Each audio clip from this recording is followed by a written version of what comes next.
नमस्कार, आप देख रहे हैं 4 PM और मैं हूं आपके साथ निधि तिवारी। ऐसा कोई भी दिन नहीं होता जब महाराष्ट्र की सियासत से कोई बड़ी खबर सामने ना आए।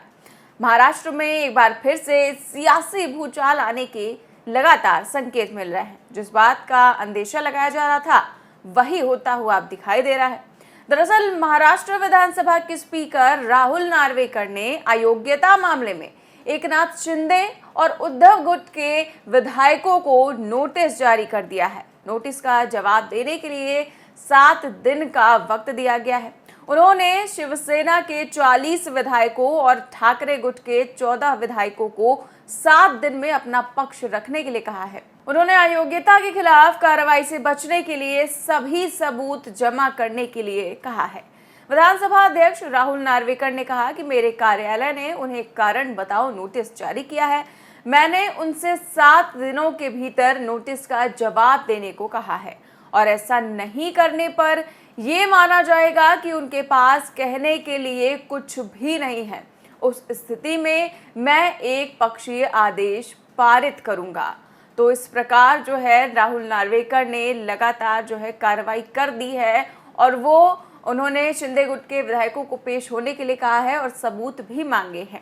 तो नार्वेकर की ओर से विधायकों को भेजी गई नोटिस की ये कार्रवाई महत्वपूर्ण राजनीतिक महत्व भी रखती है, क्योंकि कुछ दिनों पहले ही राजभवन में आयोजित एक कार्यक्रम में उन्होंने कहा था कि जल्द ही वो एक क्रांतिकारी निर्णय लेंगे।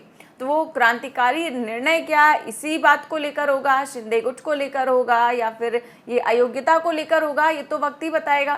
फिलहाल गौरतलब है कि अविभाजित शिवसेना के मुख्य सचेतक के रूप में विधायक सुनील प्रभु ने पिछले साल जून में बगावत करने और नई सरकार बनाने के लिए बीजेपी से हाथ मिलाने पर शिंदे और अन्य 15 विधायकों के खिलाफ अयोग्यता याचिका दाखिल की थी।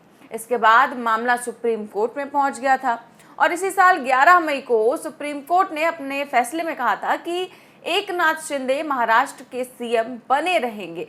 साथ ही ये भी कहा था कि वो उद्धव ठाकरे की नेतृत्व वाली महाविकास अघाड़ी एमवीए गठबंधन सरकार को बहाल नहीं कर सकते, क्योंकि शिंदे के विद्रोह के मद्देनजर शिवसेना नेता ने शक्ति परीक्षण का सामना किए बिना ही इस्तीफा देने का फैसला किया था। तो पिछले साल 2022 में जो है वो शिंदे ने उद्धव ठाकरे को धोखा देकर वो बीजेपी में शामिल हो गए और मुख्यमंत्री बन गए, और इस साल शरद पवार को धोखा देकर भतीजे अजीत पवार ने शिंदे सरकार का दामन थाम लिया और डिप्टी सीएम की शपथ ले ली। उनके साथ 17 एनसीपी विधायक भी बागी हो गए और उनमें से 8 ने शिंदे सरकार में बतौर मंत्री शपथ ले ली है। तो ये सब इतना जल्दी हुआ कि 1 घंटे के अंदर ही अजीत पवार नेता विपक्ष से सीधे महाराष्ट्र के डिप्टी सीएम बन गए। और अब महाराष्ट्र में 2 डिप्टी सीएम हैं, एक देवेंद्र फडणवीस और दूसरे अजीत पवार, जो कि लगातार जो है वो मुख्यमंत्री बनने की कामना करते रहे हैं कि वो अब मुख्यमंत्री बनना चाहते हैं, ये कहते रहे हैं। इस बात को लेकर शिंदे गुट में काफी ज्यादा खलबली मची हुई है। शिंदे के जो है माथे पर चिंता की लकीरें भी हैं। वहीं अजीत पवार और उनके 8 विधायकों के मंत्री बनने के करीब 10 घंटे बाद ही एनसीपी ने सभी बागियों को डिस्क्वालीफाई करने के लिए विधानसभा के स्पीकर राहुल नार्वेकर के पास याचिका दाखिल कर दी थी। तो उस पर भी फैसला जल्द ही आने की उम्मीद है।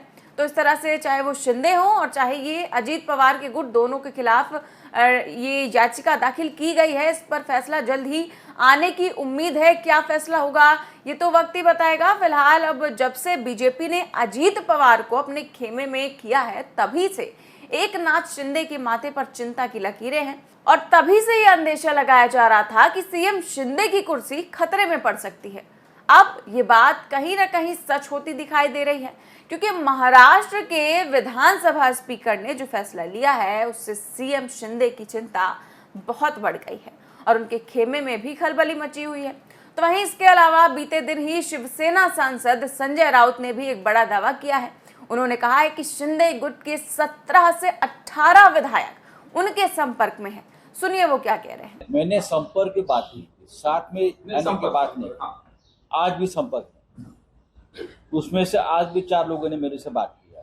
17 ते 18 आमदार आमच्या संपर्कात आहेत आणि हे जसे अजित पवार बोलले मी खोटं बोललो तर पवार नाव लावणार नाही, आम्ही तेच सांगतो, पुन्हा शिवसेनेचं नाव घेणार नाही. आमच्या संपर्कात आहे, त्यांच्या व्यथा आणि वेदना ते आमच्याकडे मांडतात. तो राहुल नार्वेकर की जो है कार्रवाई के बाद संजय राउत ने भी इस तरह का दावा कर दिया है और शिंदे गुट में इसको लेकर खलबली मची हुई है। तो वहीं एनसीपी में फूट के बाद शरद पवार ने भी लगातार जो है वो एक्शन मोड में नजर आ रहे हैं। आजकल महाराष्ट्र में जो सबसे ज्यादा सुर्खियां बटोर रहे हैं वो है शरद पवार।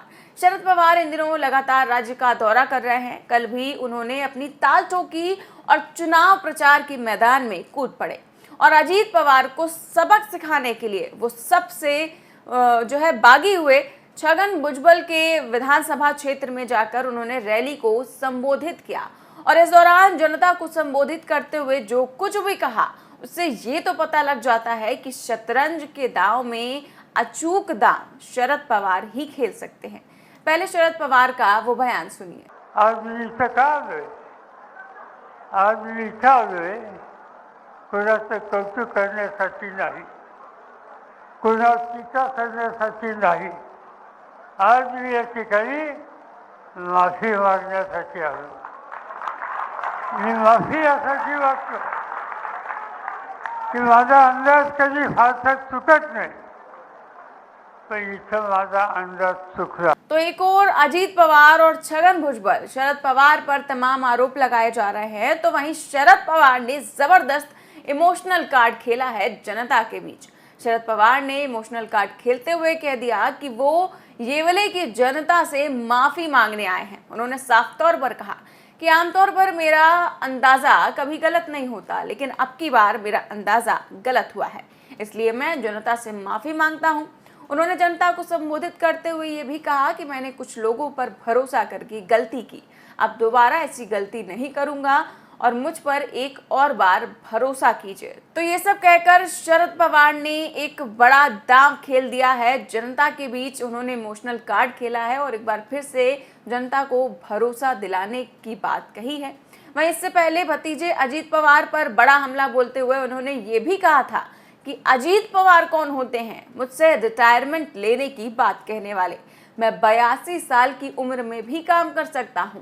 उन्होंने देश के पूर्व प्रधानमंत्री अटल बिहारी वाजपेयी के शब्दों को दोहराते हुए कहा कि मैं न टायर्ड हूं न रिटायर्ड हूं, मैं फायर हूं। तो वहीं शरद पवार ने पार्टी के भविष्य की ओर इशारा करते हुए कहा कि चुनाव आयोग का फैसला जो भी आए वो पार्टी को फिर से खड़ा करेंगे और जमीनी स्तर से काम करेंगे। उन्होंने कहा कि वो ऐसी बगावत पहले भी झेल चुके हैं। वहीं शरद पवार की ये टिप्पणी अजीत पवार के उस बयान के बाद आई है जिसमें उन्होंने कहा था कि अब समय आ गया है कि उनके चाचा यानी कि शरद पवार सेवानिवृत्त हो जाएं और राकांपा की कमान उन्हें सौंप दें।